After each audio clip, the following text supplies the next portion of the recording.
বন্ধুরা আমরা মাঠে ঘুরতে এসেছিলাম সবাই মিলে। এই দেখো আমাদের পার্টনার সব রয়েছে, একটু হাই করে দাও সবাই মিলে।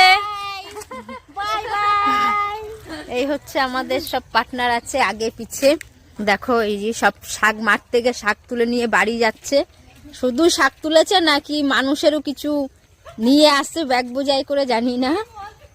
মানুষে অনেক কিছুই বলে, পরেরটা নিয়ে বলবে আমার ওই স্বভাব নেই, কিন্তু যখনই চেক করা যাবে তখনই দেখা যাবে শুধু পরের জিনিসই আছে, নিজের আর কিছুই নেই। তো এটাই হয়।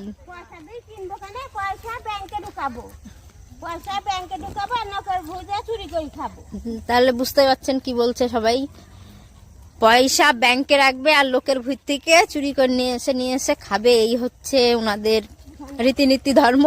মাঠ থেকে ঘুরে সব চলে এসেছি, এখন বাড়ি ঢুকছি, সবাই এই সব দিয়ে বাড়ি ঢুকছে। তো